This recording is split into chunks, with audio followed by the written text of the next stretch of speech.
Last week, we talked about understanding buyer motivation, specifically the motivation called current dissatisfaction. Today, we'll look at the flip side of that. It's called future promise. Stay tuned.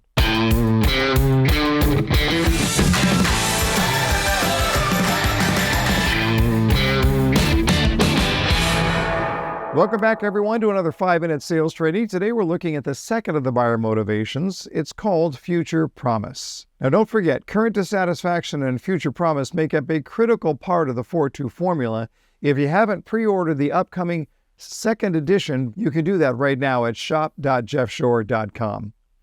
Hey, let's go on a mental journey together. Go shopping with me. Let's go shopping.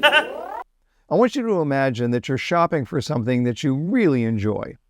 A shopping expedition that, once you've accomplished the goal, you'll be very happy and excited about having purchased that item. So think about what you're shopping for in your mind right now. What is it? A pair of shoes? A new driver? A great bottle of wine? Maybe a new car? The golden spatula. You're looking at that product. What's happening in your head? More importantly, what's happening in your gut? The fact is that we buy on emotion. We are emotionally driven creatures and we make emotional purchase decisions. In fact, about 85% of the purchase decisions that we make are made from our emotional core, supported by 15% from our logical frame of mind. Now, here's the problem. We don't fully understand our own emotions. We're not as self-aware as we think we are in the buying process. Emotions take over, and they want to make the purchase decision for us. Now, the problem is that we don't understand that, not fully. The emotion has no language. There's no way for our emotion to vocalize. The closest I can come is to say that if the emotion had a voice, it would just say, want, want, want. Want, want, want, want, want, want! It's something primitive. It's something deep in the gut. But what's happening in that moment? How is our emotion telling us to make a decision? Well, you would learn this on day one of a decision-making class. We make decisions according to the expected outcome. But more specifically, and more importantly, we make decisions according to how we will feel in that outcome.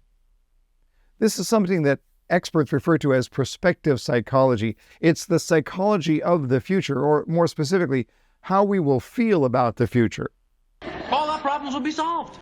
When we're thinking about making a purchase decision, we run a mental simulation. We will try something on or imagine what it's going to be like to hold it in our hands or drive it. And then we make a decision based on how we feel. I can picture my wife right now at a Costco, walking past a stack of sweatshirts on a table, and she picks one up and she unfurls it. She holds it up against her two shoulders. Why does she do this? There are no mirrors in Costco to see what it's going to look like. You can't really get a good sense of the size by holding it up to your body. What's happening here?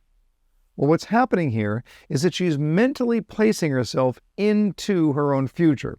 And then she's asking herself the question, how would I feel if I wore this sweatshirt? Now, hopefully you're getting an idea of the mission and responsibility of salespeople.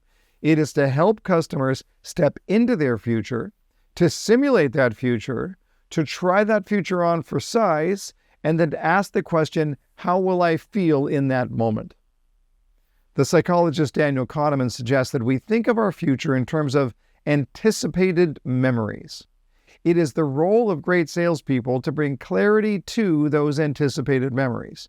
That is, to help customers get a sense of what their life is going to look like and feel like down the road. So just imagine. Work on that this week. Work on helping your customer to step into their own future and give them that sense of how they will feel when their problem is solved. Hey, if you're enjoying the 5-minute sales training, make sure you're liking each episode. Subscribe if you haven't. We want to get these videos out to more salespeople. But until next time, as always, learn more to earn more.